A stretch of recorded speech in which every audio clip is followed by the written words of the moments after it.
and welcome to the Gadget Show.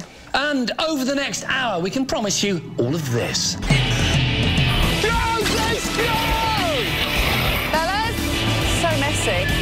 Time for some downloading. Ramp it! Oh. Wow. He's got shut the front door! So naughty. Whoa! Faster! Get in! Nice montage. Thank you. So, we've got an army of RC boats, planes and helicopters. John's out cruising. Polly's got a date with a Frankfurter, and my gadgets suck. I don't even think what that actually means.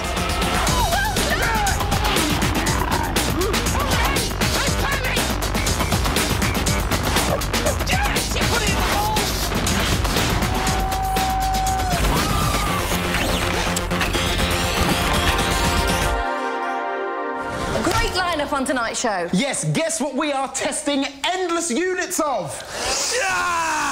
That's right, mini vacuum cleaners. But not just these little pappers. This is what we're really excited about, a whole host of fabulous RC gadgets. So think about it, me and this one, squeezed into a small estate car, which in turn was squeezed with all of this kit and a whole bunch of camera crews onto a ferry, which then deposited us on the island of Guernsey. That's what we've got coming at you, Cleopatra.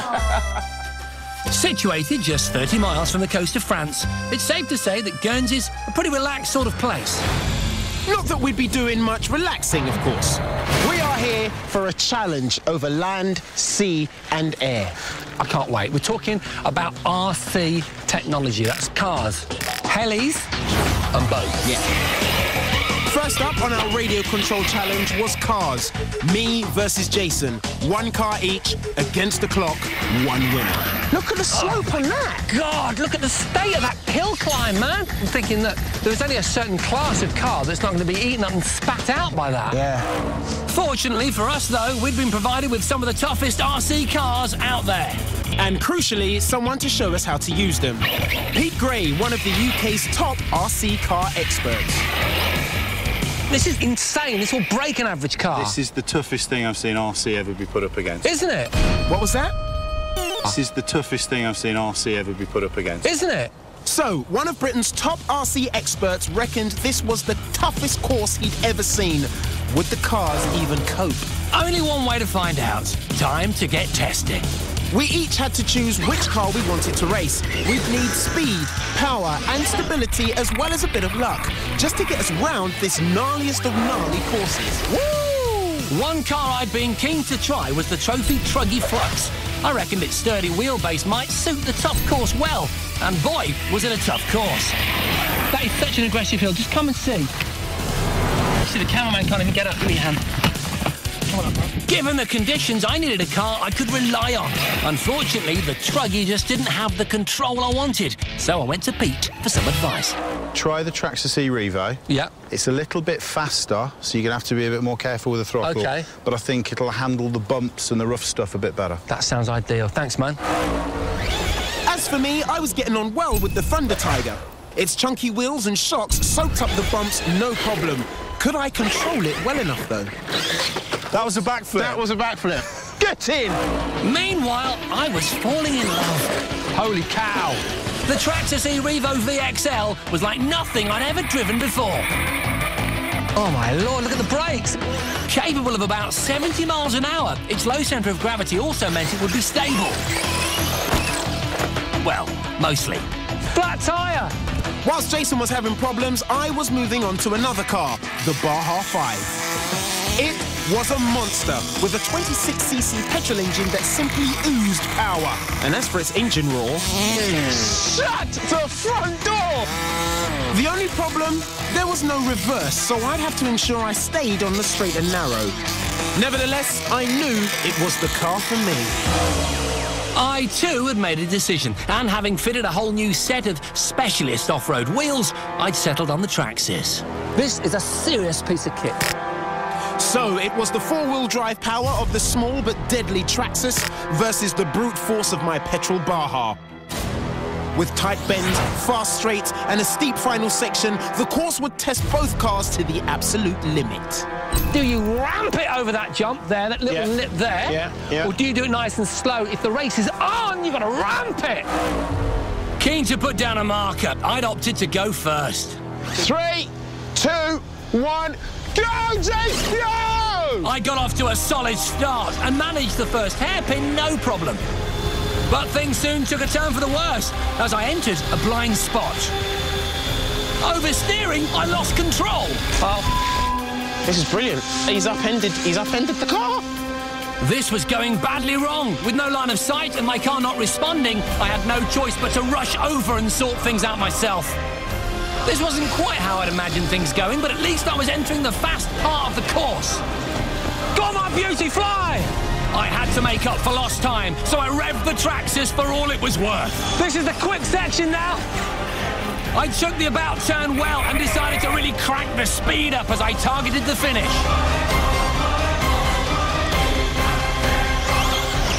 Woo!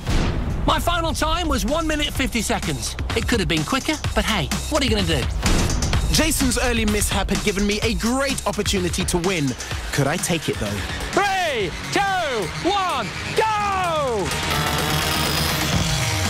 My start was solid enough and I negotiated Bradbury Bend with no trouble.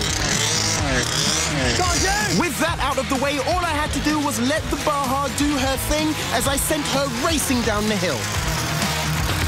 Things were looking good, but then... Oh, no! Oh, no! My choice of car was suddenly backfiring. With no reverse, I had no option but to follow Jason's advice. Run! Run! You've never run before!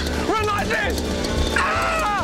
Really quick! It was at this point things went from bad to worse. Much to Jason's amusement. Get out of the way! He's taking out the camera tripod! I finally seemed to be building some momentum up again and was confident of a strong finish, but the Baja suddenly seemed to take on a life of its own. No! Put it back on the track! Things were going so badly, I was forced to rely on Jason to help me out. That certainly hadn't been in the game plan. But my troubles were far from over, and before I knew it, the Baja was heading back down the hill towards me. The wrong way! Where are you going? I eventually brought her back under control and finished strongly. Wow! But had I done enough to win? So much fun! I love that. That was one of the best experiences I've had in 7 years at the Gadget Show. OK, but we know, Jason, you did it in 1 minute and 50 seconds. Yeah.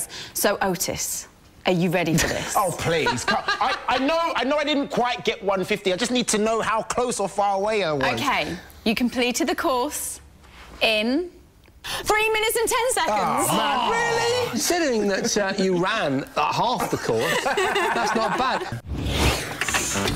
It's time for a quick break now, but when we get back, John goes cruising to test the latest colour e-readers.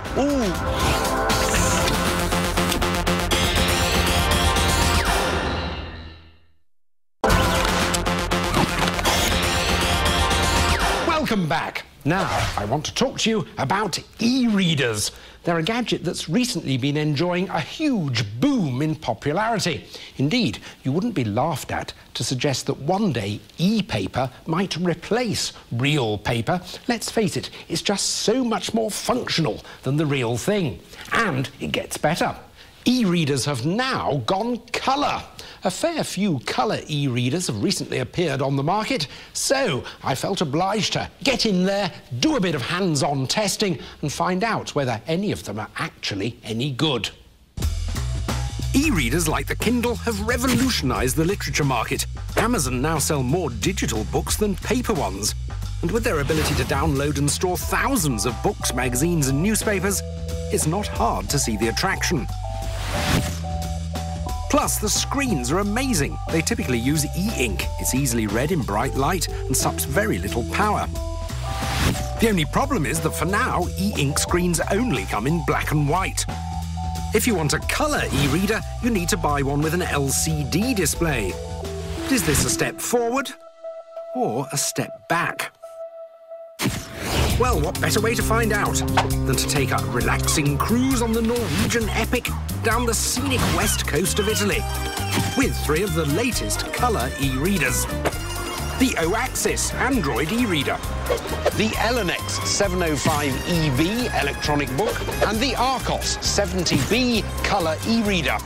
They all come with 4 GB of memory built in, enough for around what would otherwise be a luggage-busting 3,000 books. Of course, empty e-readers are no use to anyone. Fortunately, there are hundreds, if not thousands, of websites where you can get e-books. Time for some downloading. The O-Axis I tested was a pre-production model. It has a 7-inch LCD touchscreen display and includes the Android market.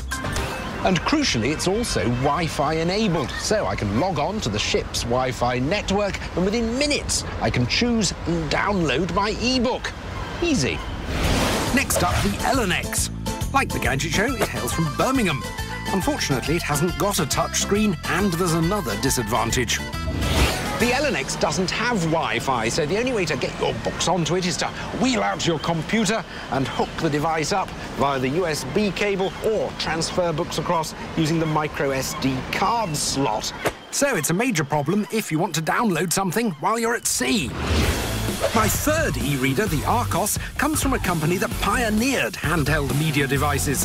And like the O-Axis, it has Wi-Fi for easy downloading. So, with the LNX already struggling, it was time to test all 3 for usability. Now, if you're expecting any of these colour e-readers to have the fluidity and ease of use of a Kindle, one of the Sony e-readers, or an iPad with iBooks on it, you're going to be very disappointed. They really are slow and clunky to use. The O-Axis's interface does show promise, and it's nice to see the few colour titles that are available. But it was often ponderously slow, which I might have put down to it being a pre-production model, except that neither the LNX nor the Archos were that much better. The Archos also uses Android as its operating system, but it is a little bit brisker and slightly more responsive than the other two. Just about good enough to make a reasonable fist of book reading. So, with the Archos just nudging ahead, it was on to my final test, to see which e-reader was the easiest to read. To test them, I've moved out of the shade back into the sunshine, and I've enlisted the help of Kieran here to give me a sort of optician's test. And I started with the O-Axis. Well, I could read the letters, but it wasn't easy. D-Z-K-Z-L... The LNX was no better. In fact, it was worse. Certainly no reflections, but it is considerably dimmer, so not as good. Let's move on to the Archos. Ooh, now that is considerably better. I definitely can read far more on the Archos than the other two. So the Archos proved to be the best of a pretty poor bunch. On top of that, all 3 are rather power-hungry. 5 hours use is all you can really expect from them. So, John, you weren't overly impressed, were you? No, basically, they're just cheap tablets. Yeah, it's funny. It's almost like they're going backwards at the same time they're trying to go forwards, because the high-contrast screen with the monochrome screen and the amazing battery life of these devices, that's their real selling point, isn't it? And we haven't seen a colour version of one of those e-ink devices yet. But the closest you can get to a good colour e-reader at the moment is Barnes & Noble's Nook that's come out on the American market. Okay. It's still an LCD screen, but it's got an LED backlight. It's got a nice interface, feels more responsive. It's sort of getting there a bit, and it's supposed to be outselling the Kindle. It feels like a quality product, but the technology that enables it to be colour also adds weight, doesn't it? Which is a real shame. Now, Otis has been trying to catch our attention during that link. He's dressed in his running gear, he's got a new toy, and you're going to tell us all about it, aren't you? I am, yes. Welcome to iFit Live. Basically, it's a conversation between your laptop or your tablet computer and your running machine. Right. So you can mark out a route of your choice via Google Maps, OK, sync it with your running machine, and then run down that route. So effectively, if you're running, say, the London Marathon, you can run the entire route visually on your computer screen. Exactly. Yep. And that would help psychologically. You'd know exactly where you were going. Yes. I mean, I think I'd want the tablet computer or the iPad or whatever replaced by huge, great sort of virtual reality scale monitors, though. OK, well, Nordic Track are working on a model which has a 10-inch touch screen powered by Android, so you'll be able to do it there rather than having 2 readouts and have everything on one. Speed up a little bit, yeah? The cops will come after me if I go too fast. Well, let's just see if we can raise their attention. OK. In the meantime, it's time for a bit of Polly. She's been to Germany checking out a remarkable remote control technology, which even my Gadget Show standards, blammin' heck, I think will amaze you. That is... Dude, that's ridiculously quick. What happens if I press stop? It's a remarkable exoskeleton that lets a human control a robot like never before. It's called the VI-Bot. It's been designed by the Robotics Innovation Centre at German research firm DFKI to remotely control robots by simply moving your arm. And the exoskeleton is such an intriguing device that I've come all the way to Bremen in Germany to see what it's all about. And I was going to wear it to take on the challenge of manipulating a virtual robot arm. But first, I had to calibrate the exoskeleton's glove. This is critical. By clenching my gloved fist, I would engage the virtual robot arm. By opening my hand again, I would put it down. So, next step. So all the cables now are put inside the jacket. Now comes the moment. Project leader Jan explained how the exoskeleton would fit. It's like a backpack, so just a 5-point harness. We are moving her arm into the exoskeleton. With the arm in place, I was ready to start controlling the virtual robot. So you should move freely as if the exoskeleton nearly isn't there. Then it was time to switch on the hydraulic system that controls the delicately balanced exoskeleton. Wow. Weightless. The exoskeleton constantly monitored every movement of my arm and instantly moved with me, so there was no effort required. It's just unusual. You can kind of feel at points that it's there, but it does almost feel like someone's got hold of your arm and they're helping you to do whatever you're wanting to do. The exoskeleton has already been used to control a real robot. It was used to move a virtual robot through a tricky maze in a 3D virtual environment, while the real robot copied his every move. I was going to have a go at getting the virtual robot through the 3D maze, so I put on the headgear that gave me an image of the 3D environment. In my view, I'm seeing a 3D room, and straight in front of me I can see what must be the depiction of my mechanical arm. I had to use the exoskeleton to guide that mechanical arm and make the virtual robot weave a prong through the maze. If you want to move the robotic system, what you do is you make a fist. The interface was seamless. My every movement was mimicked by the virtual arm. It's almost like being in your own little 3D game. And it does take a lot of getting used to controlling. You have to be really precise and very accurate with your movements. But I was making good progress. Okay, so I'm nearly near the end. And eventually, I completed my task. Yeah, now you're free again. Oh, cool. I did it. That was quite impressive for a first time. Scientists hope it could be as little as 5 years before it's commercially available and could be used to remotely control machinery in hostile locations, like nuclear power plants and the deep sea. Now, if you're enjoying Jason and Otis Radio Control Challenge this week, then head over to our website at channel5.com/Gadget Show, where you can see even more high-octane RC action in our top 5 RC gadget moments. We've got cars, boats, and even a life-size Hummer. But which is our #1? Race over to the Gadget Show website, where it's live right now. Time for another break, but when we get back, Otis and I finally discover our true vocations in life. Helicopter pilots. Or not.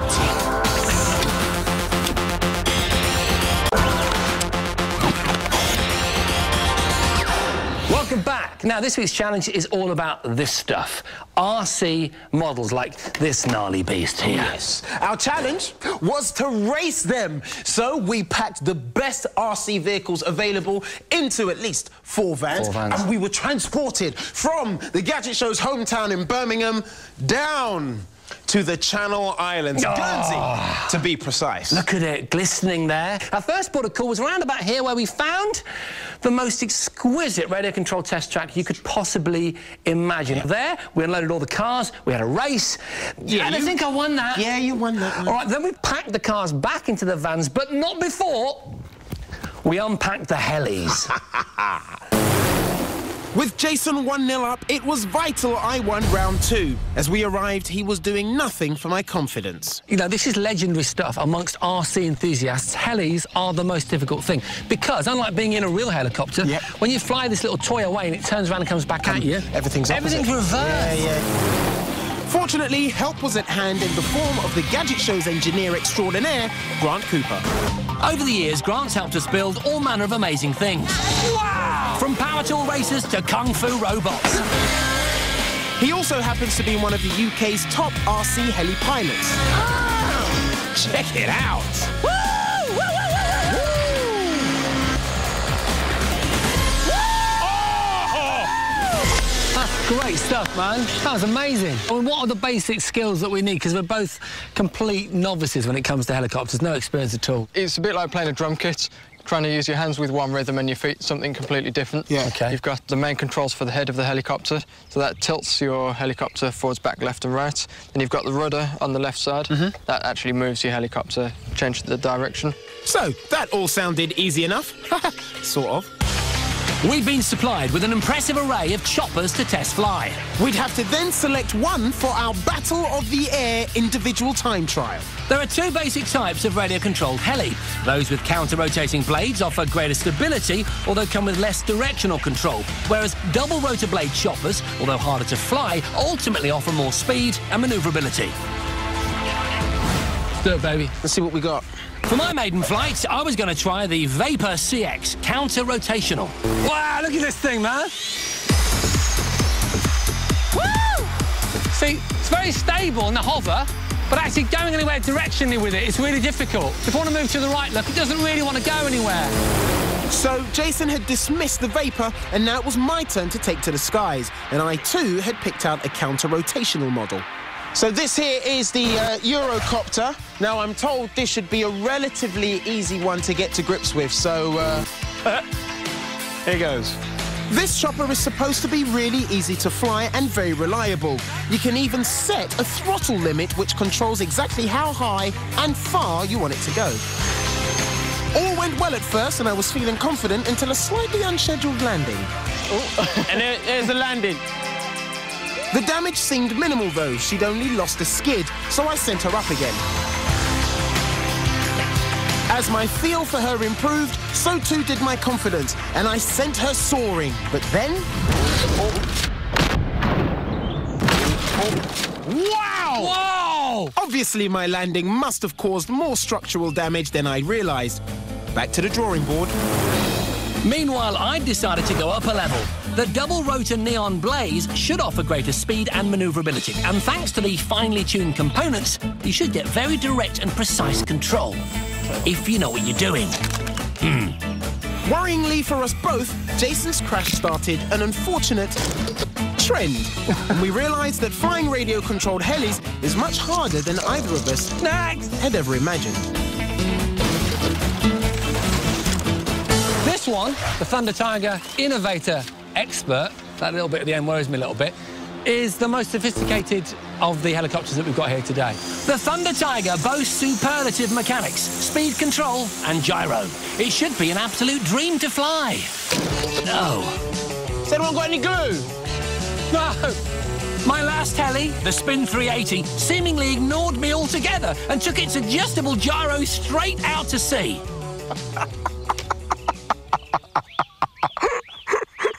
So, the training period had been a mixed bag, but it had taught us both a lot about what we could and couldn't do with an RC heli.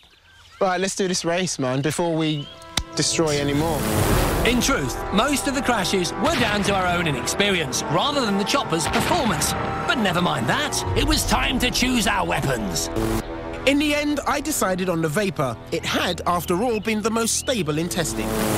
And I'd settled on the Neon Blaze. Even though I'd initially crashed it in training, overall, I'd found it the most responsive to fly.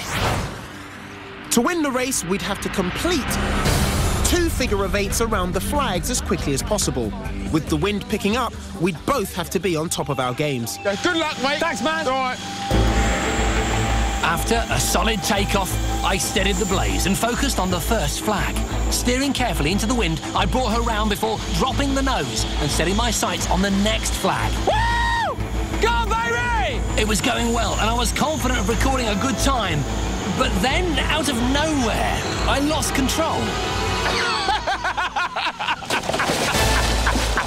Game over for me. Jason's misfortune had given me a great opportunity to win this part of our radio control challenge. This was it. Destiny was calling.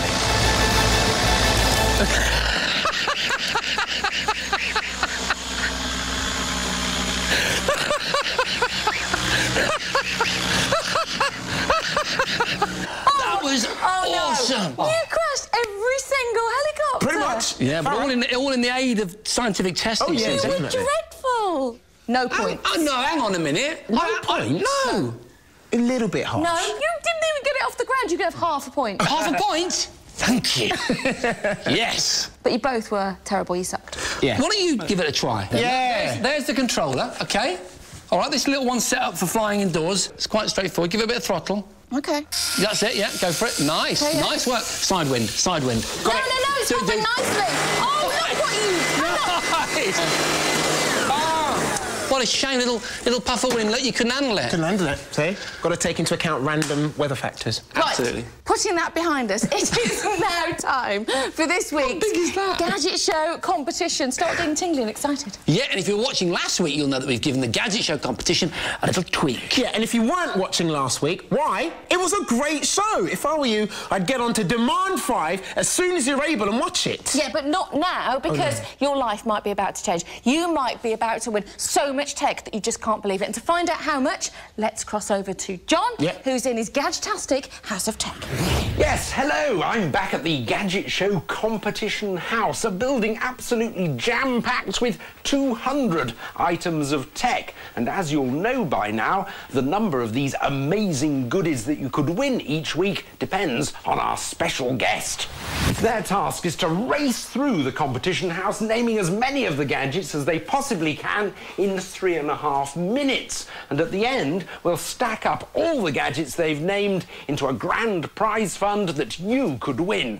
Our special guest this week is Martin Cuthbertson. He's a soldier. He's spent 11 years with the Royal Electrical and Mechanical Engineers sorting out gadgetry and electronics under the pressure of the front line. Perfect preparation for our competition run. Any special tactics? Just shortest path possible from room to room, trying to name as many gadgets as possible. So quickest route round to save time, Yeah, more definitely. time for naming. Yep. Sounds a good plan. Are you ready? I'm ready. Remember, you've got 3.5 minutes and you've got to read out exactly the gadget names that are on the card. Right, OK. 3, 2, 1, go!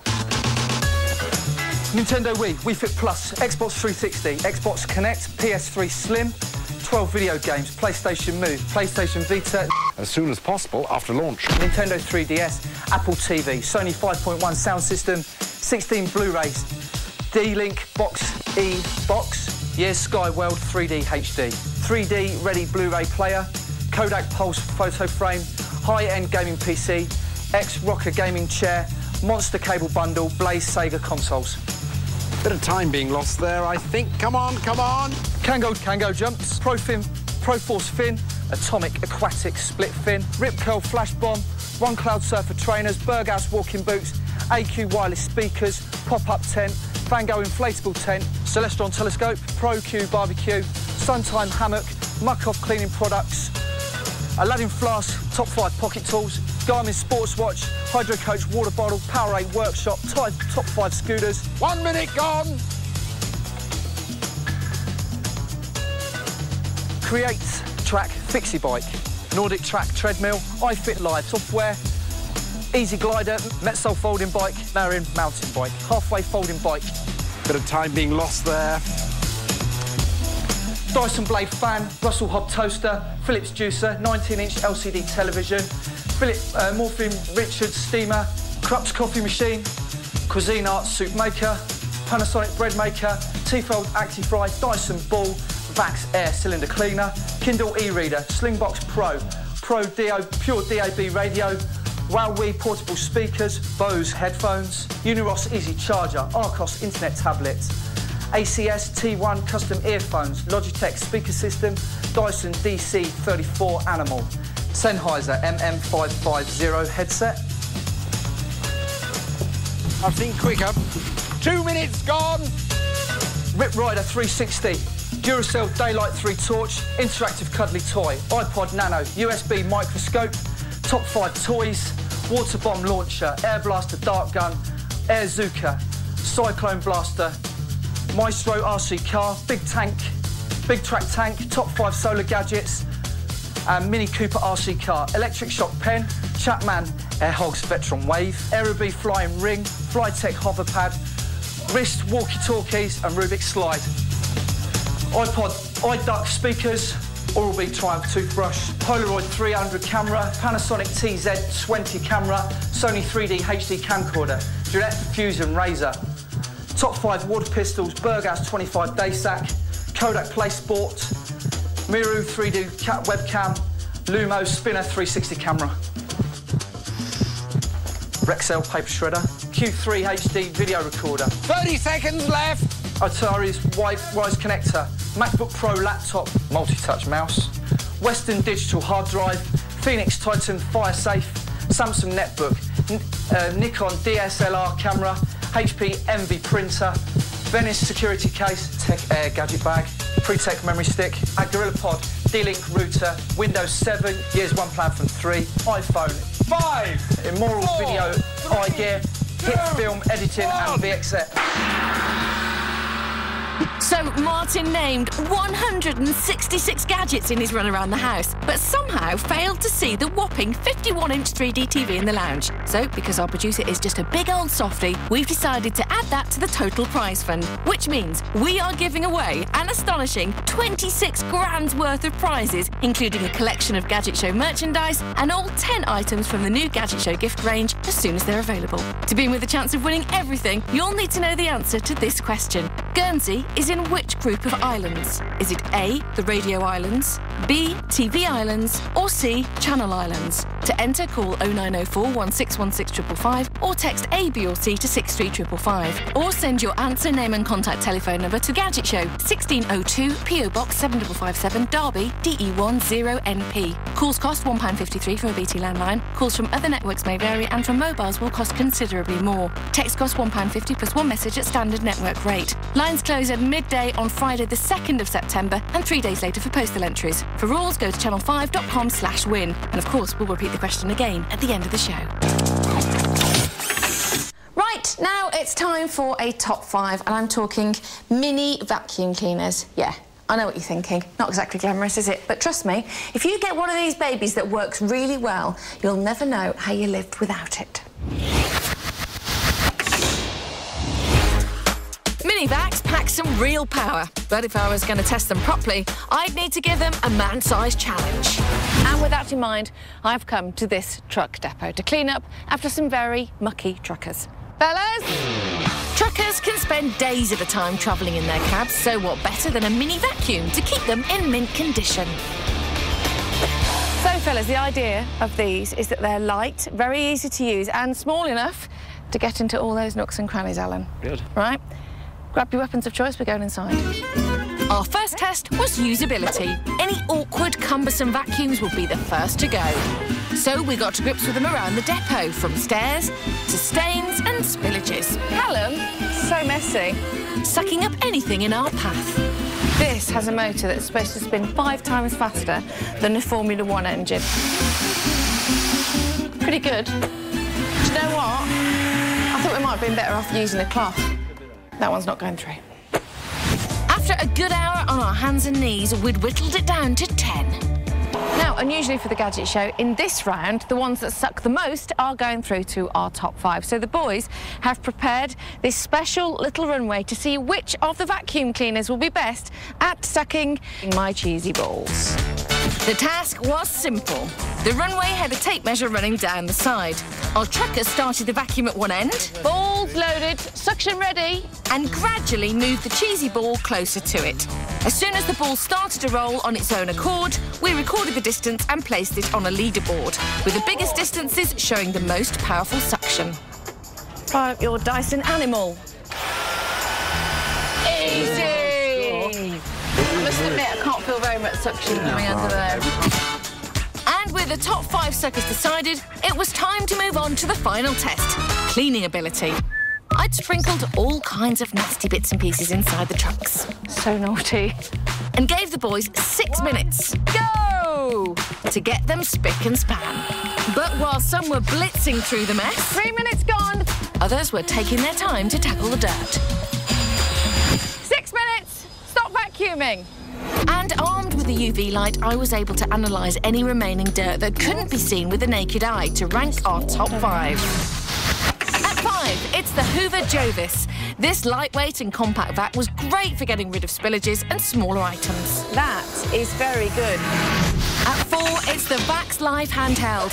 It comes with a handy battery life indicator and had exceptional sucking power in our test. Whoa, look at that. At 3, it's the Black & Decker Dustbuster Pivot. Its handy pivoting system was really helpful for getting into those hard-to-reach places. It did work very well. It did. It helped a short guy like me to reach up somewhere like that.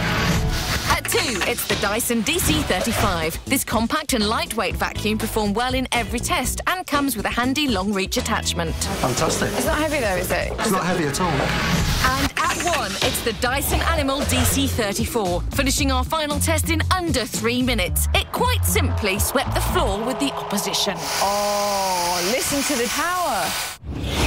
Right, time for the final break, but stay tuned as Jason and I get wet and wild. Come on! When we take to the high seas and battle it out faster with some of the fastest radio-controlled boats you've ever seen. Can't believe the speed we're doing!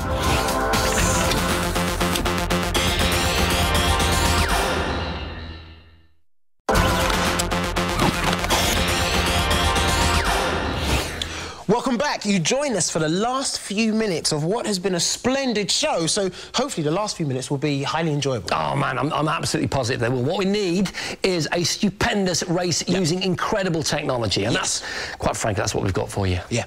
We've raced RC cars. Yeah. We've crashed RC helicopters, and that just leaves RC boats.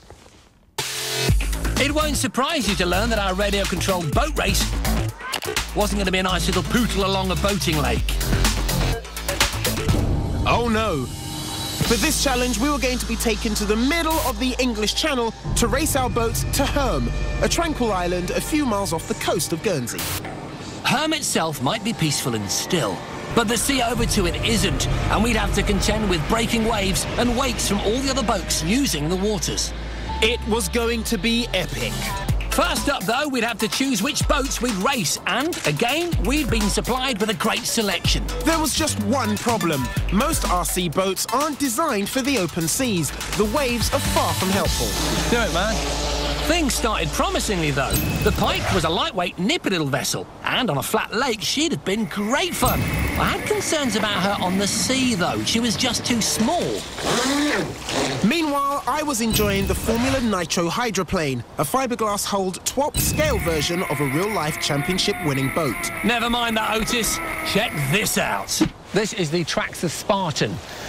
Apparently, it's capable of about 65 miles an hour, so it really is a contender for the big race out there in the open ocean.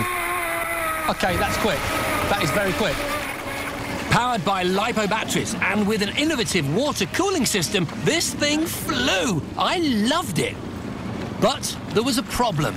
It's taken off. I mean, it's very, very quick, but it's almost too light for the power it's capable of exerting. It was seriously fast, but I couldn't go into a race with a boat that flipped like that, could I? Look at that, it's upside down. Meanwhile, I was increasingly sure that stability would play a factor and had picked out another twin hull, the Venom King of Shaves. I'm looking forward to testing this one out. This one should be quite cool. Although not as fast as some of our other boats, the Venom was no slouch with two 2,800 kV outrunner motors. Oh, I like that.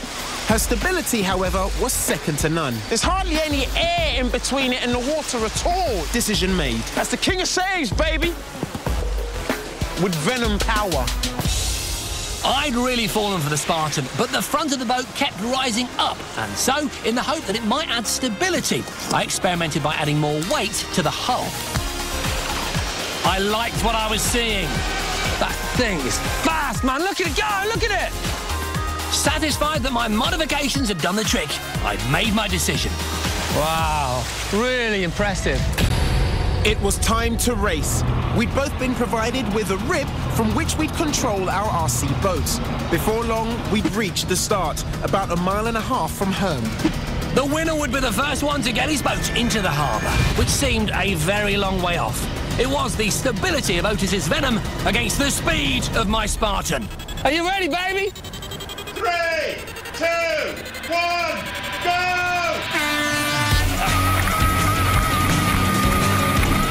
I got a great start, and it looked like my Spartan was going to blow Otis's venom out of the water. Come on, my beauty! The speed of this thing's incredible! I can't believe the speed we're doing! I was worried I'd made the wrong decision, opting for stability over speed. Come on! Come on! To my relief, though, the choppy waters forced Jason to go easy so he didn't flip the Spartan. With its twin hull, the Venom more than coped with the rough conditions and even sneaked into the lead. You can do it, bad boy! Come on! I was getting concerned. Had I added too much extra weight? The only question in my mind right now is whether this V-shape with the extra ballast is the right decision to go with. This is so choppy. The water's incredibly choppy compared to where we practiced. But as we left the rough open waters behind and neared the relative shelter of the island, Jason started gaining on me. These boats are virtually neck and neck. There's not a great deal in it. You can do this, you can do this, come on! There was nothing between us as we neared halfway, but I could sense that Jason was itching to push this Spartan. Get ready to feel the speed, baby! Let's do it, let's go! The stability of the Venom had kept me in the race so far. Yes, baby! That's what I'm talking about! But on the flatter waters, it was definitely advantage Jason. Come on! And I could only watch as he disappeared into the distance. This was why I'd chosen the Spartan. I revved her engine and watched her build an insurmountable lead. Take it! Let's do it! But with the finish line in sight... No, get to the boat! Get to the boat, quick! Disaster! Can't believe it, man! With my boat upside down and in real danger of sinking, I had no choice but to rescue her and hope I could cling on to my lead. Jason's struggles meant I was definitely back in the race. Come on, it's in the bag. Come on. I was taking nothing for granted, but I was gaining on him with every second. Come on! It seemed to take forever before I was ready to go again, and I could sense Otis getting closer. I couldn't believe it. With the finish line in sight, I cruised into the lead. This is brilliant! Surely nothing could stop me now. Yes! Yes! Come on, my beauty! Let's go! Go, go, go, go, go! He's back on! It's too late! It's too late!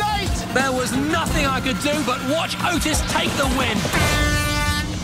My gamble with the extra ballast hadn't paid off. Yes! Not so fast, Otis. You may have won this race, but as I won the first round and managed to scrape half a point from helicopters, sadly for you, it means that I am the radio-controlled challenge champion. Yes! Congratulations. Thank you. Just a little half point. That's all it takes, though. A victory is fine, whether it's half a little point of a victory or just a big point. Do you know of victory. what? I would never, ever let you two know one of these ever again. I think that's probably fair. But do you know what's weird? Both of you can land an actual plane, and I would never get in a plane with either of them. Yeah, but you'd stand beside us while we operated one of these bad boys. Yeah, these look like amazing fun. So it is 1 win to Jason. Until next time. See ya. See you next time. Next time on The Gadget Show. Susie and Polly go on a wild shopping spree to find out what tech you can buy these days for just 100 quid. Now that's a deal. Otis hits the Atlas Mountains to test the latest tech-filled rucksacks. And John takes on our first ever test of 3D camcorders with the help of some very fast cars. That's look good in 3D. All that next time. But before you go, don't forget to enter our phenomenal Gadget Show competition. You could win every one of the 166 gadgets that Martin Cuthbertson named in our Gadget Show house, along with a 51-inch 3D TV and a range of Gadget Show goodies. Altogether, they're worth an eye-popping £26,000. And to be with a chance of winning them, all you have to do is answer this question. Guernsey is in which group of islands? Is it A, radio islands, B, TV islands, or C, channel islands? To enter, call 0904 1616 555 or text A, B or C to 63555 or send your answer, name and contact telephone number to Gadget Show 1602 PO Box 7557 Derby DE10NP. Calls cost £1.53 from a BT landline. Calls from other networks may vary and for mobiles will cost considerably more. Text costs £1.50 plus one message at standard network rates. Lines close at midday on Friday the 2nd of September and 3 days later for postal entries. For rules, go to channel5.com/win. Goodbye, good luck.